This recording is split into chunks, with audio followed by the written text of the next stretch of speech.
और धर्मांतरण के सरगना छांगुर की गिरफ्तारी के बाद अब एक एक करके अवैध धर्मांतरण के आरोपी गिरफ्तार हो रहे हैं। लेकिन अब एटीएस ने 2 ऐसे युवकों को गिरफ्तार कर लिया है जो गजवाई हिंद के अभियान में जुटे हुए थे। सबसे बड़ी बात है कि इस ग्रुप में 400 पाकिस्तानी भी जुड़े हुए थे। देखें।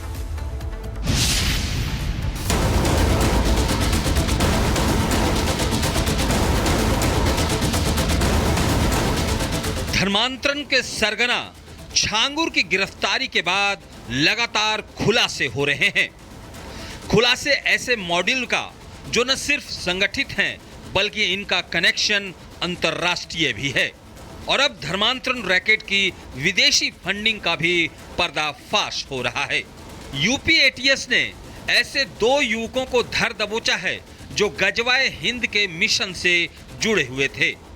रिवाइव इस्लाम एक कट्टरपंथी समूह था। उसमें ओसामा शेख, अजमल अली शामिल थे। सोशल मीडिया ग्रुप में 400 पाकिस्तानी मेंबर थे। ग्रुप में शरिया कानून का प्रचार प्रसार होता था। सांप्रदायिक नफरत फैलाना इनका मकसद था। बहुत जिहाद चल रहे हैं, लव जिहाद, लैंड जिहाद, थूक जिहाद। पहले ये लोभ लालच देकर, प्रेम दिखाकर, झांसा दिखाकर के हिंदुओं की बहन बेटियों को अपने झांसे में लेते हैं, प्रेम जाल में फंसाते हैं। बाद में जब इनके मंसूबे पूरे नहीं होते हैं तो उनको मौत के घाट उतार देते हैं। और ऐसे हजारों परिवार इस देश के उजड़ गए, हजारों बेटियों का सरतन कट गया है। धर्मांतरण का साधु संत भी पुरजोर विरोध कर रहे हैं। छांगुर और उसके गुर्गों को कड़ी से कड़ी सजा की मांग कर रहे हैं। वहीं छांगुर के वकील एटीएस पर ही सवाल उठा रहे हैं। बता रहे हैं कि गलत केस दर्ज किया गया है। इतना ही नहीं, धर्मांतरण को झूठी कहानी बताने में लगे हैं। ये मिला करके अपने सिर्फ एक डिस्प्यूट है, पैसे का लेन देन का है, जो इतना आज हाइप बना दिया गया है। देखिए, इन्वेस्टिगेशन अभी एटीएस की पेंडिंग है। हमारा कनेक्शन किससे एस्टेब्लिश है, कहां तक एस्टेब्लिश है, ये तो हमारे अगेंस्ट अगर चार्जशीट फाइल होगी फिर हम बता सकते हैं। और अभी इन्वेस्टिगेशन के दौरान कुछ भी कह पाना तो मुश्किल काम है। इनको फंसाया गया है और इसमें बहुत बड़ा रोल है जो जिनके नाम ले रहे हैं, जिनके वो नाम ले रहे हैं, इसमें बहुत बड़ा रोल है उनका। उनके खिलाफ जांच होनी चाहिए और मैं सरकार से, कानून व्यवस्था से सबसे अपील करता हूं कि इनकी जांच कीजिए, इनको इग्नोर ना किया जाए। छांगुर के वकील भले ही जो कहें, लेकिन हकीकत यह है कि धर्मांतरण का जाल लगातार देश में बढ़ता जा रहा है। पिछले 1 साल में यूपी में 427 लव जिहाद के मामले सामने आए हैं, जिसमें 833 गिरफ्तारियां हुई हैं। मध्य प्रदेश के धर्मार्थ विभाग के मुताबिक राज्य में हर महीने धर्मांतरण और लव जिहाद के 20 मामले सामने आ रहे हैं। मतलब साफ है कि देश में धर्मांतरण की जड़ें गहरी होती जा रही है। सोशल मीडिया पर दोस्ती, झूठे प्यार का वादा और फिर धर्मांतरण का दबाव, ये कोई इक्का दुक्का घटना नहीं बल्कि एक सुनियोजित नेटवर्क है जो हिंदू लड़कियों को निशाना बना रहा है। Bureau report, Republic Bharat. और धर्मांतरण के सरगना छांगुर की गिरफ्तारी के बाद अब एक एक करके अवैध धर्मांतरण के आरोपी गिरफ्तार हो रहे हैं। लेकिन अब एटीएस ने 2 ऐसे युवकों को गिरफ्तार कर लिया है जो गजवाई हिंद के अभियान में जुटे हुए थे। सबसे बड़ी बात है कि इस ग्रुप में 400 पाकिस्तानी भी जुड़े हुए थे। देखें।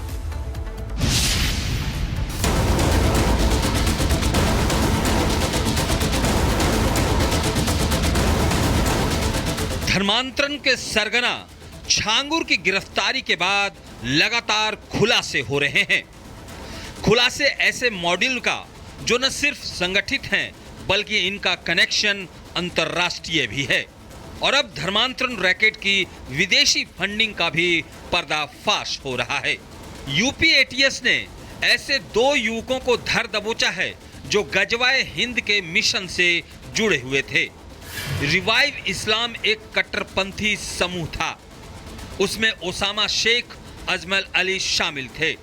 सोशल मीडिया ग्रुप में 400 पाकिस्तानी मेंबर थे। ग्रुप में शरिया कानून का प्रचार प्रसार होता था। सांप्रदायिक नफरत फैलाना इनका मकसद था। बहुत जिहाद चल रहे हैं, लव जिहाद, लैंड जिहाद, थूक जिहाद। पहले ये लोभ लालच देकर, प्रेम दिखाकर, झांसा दिखाकर के हिंदुओं की बहन बेटियों को अपने झांसे में लेते हैं, प्रेम जाल में फंसाते हैं। बाद में जब इनके मंसूबे पूरे नहीं होते हैं तो उनको मौत के घाट उतार देते हैं। और ऐसे हजारों परिवार इस देश के उजड़ गए, हजारों बेटियों का सर तन कट गया है। धर्मांतरण का साधु संत भी पुरजोर विरोध कर रहे हैं। छांगुर और उसके गुर्गों को कड़ी से कड़ी सजा की मांग कर रहे हैं। वहीं छांगुर के वकील एटीएस पर ही सवाल उठा रहे हैं, बता रहे हैं कि गलत केस दर्ज किया गया है। इतना ही नहीं, धर्मांतरण को झूठी कहानी बताने में लगे हैं। ये मिला करके अपने सिर्फ एक डिस्प्यूट है, पैसे का लेन देन का है, जो इतना आज हाइप बना दिया गया है। देखिए, इन्वेस्टिगेशन अभी एटीएस की पेंडिंग है। हमारा कनेक्शन किससे एस्टेब्लिश है, कहां तक एस्टेब्लिश है, ये तो हमारे अगेंस्ट अगर चार्जशीट फाइल होगी फिर हम बता सकते हैं। और अभी इन्वेस्टिगेशन के दौरान कुछ भी कह पाना तो मुश्किल काम है।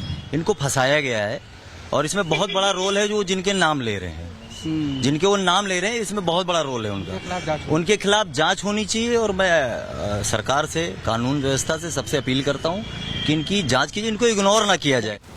छांगुर के वकील भले ही जो कहें, लेकिन हकीकत यह है कि धर्मांतरण का जाल लगातार देश में बढ़ता जा रहा है। पिछले एक साल में यूपी में 427 लव जिहाद के मामले सामने आए हैं, जिसमें 833 गिरफ्तारियां हुई हैं। मध्य प्रदेश के धर्मार्थ विभाग के मुताबिक राज्य में हर महीने धर्मांतरण और लव जिहाद के 20 मामले सामने आ रहे हैं। मतलब साफ है कि देश में धर्मांतरण की जड़ें गहरी होती जा रही है। सोशल मीडिया पर दोस्ती, झूठे प्यार का वादा और फिर धर्मांतरण का दबाव, ये कोई इक्का दुक्का घटना नहीं, बल्कि एक सुनियोजित नेटवर्क है जो हिंदू लड़कियों को निशाना बना रहा है। Bureau report, Republic Bharat. और धर्मांतरण के सरगना छांगुर की गिरफ्तारी के बाद अब एक एक करके अवैध धर्मांतरण के आरोपी गिरफ्तार हो रहे हैं। लेकिन अब एटीएस ने 2 ऐसे युवकों को गिरफ्तार कर लिया है जो गजवाई हिंद के अभियान में जुटे हुए थे। सबसे बड़ी बात है कि इस ग्रुप में 400 पाकिस्तानी भी जुड़े हुए थे। देखें।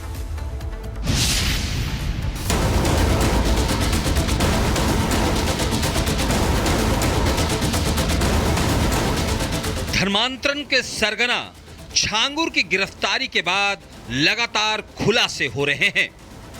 खुलासे ऐसे मॉड्यूल का जो न सिर्फ संगठित हैं, बल्कि इनका कनेक्शन अंतर्राष्ट्रीय भी है। और अब धर्मांतरण रैकेट की विदेशी फंडिंग का भी पर्दाफाश हो रहा है।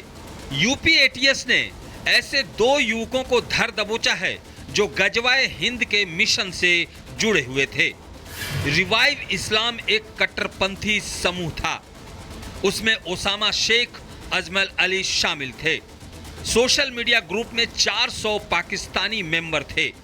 ग्रुप में शरिया कानून का प्रचार प्रसार होता था। सांप्रदायिक नफरत फैलाना इनका मकसद था। बहुत जिहाद चल रहे हैं, लव जिहाद, लैंड जिहाद, थूक जिहाद। पहले ये लोभ लालच देकर, प्रेम दिखाकर, झांसा दिखाकर के हिंदुओं की बहन बेटियों को अपने झांसे में लेते हैं, प्रेम जाल में फंसाते हैं। बाद में जब इनके मंसूबे पूरे नहीं होते हैं तो उनको मौत के घाट उतार देते हैं। और ऐसे हजारों परिवार इस देश के उजड़ गए, हजारों बेटियों का सर तन कट गया है। धर्मांतरण का साधु संत भी पुरजोर विरोध कर रहे हैं। छांगुर और उसके गुर्गों को कड़ी से कड़ी सजा की मांग कर रहे हैं। वहीं छांगुर के वकील एटीएस पर ही सवाल उठा रहे हैं, बता रहे हैं कि गलत केस दर्ज किया गया है। इतना ही नहीं, धर्मांतरण को झूठी कहानी बताने में लगे हैं। ये मिला करके अपने सिर्फ एक डिस्प्यूट है, पैसे का लेन देन का है, जो इतना आज हाइप बना दिया गया है। देखिए, इन्वेस्टिगेशन अभी एटीएस की पेंडिंग है। हमारा कनेक्शन किससे एस्टेब्लिश है, कहां तक एस्टेब्लिश है, ये तो हमारे अगेंस्ट अगर चार्जशीट फाइल होगी फिर हम बता सकते हैं। और अभी इन्वेस्टिगेशन के दौरान कुछ भी कह पाना तो मुश्किल काम है। इनको फंसाया गया है और इसमें बहुत बड़ा रोल है जो जिनके नाम ले रहे हैं, जिनके वो नाम ले रहे हैं, इसमें बहुत बड़ा रोल है उनका। उनके खिलाफ जांच होनी चाहिए और मैं सरकार से, कानून व्यवस्था से सबसे अपील करता हूं कि इनकी जांच कीजिए, इनको इग्नोर ना किया जाए। छांगुर के वकील भले ही जो कहें, लेकिन हकीकत यह है कि धर्मांतरण का जाल लगातार देश में बढ़ता जा रहा है।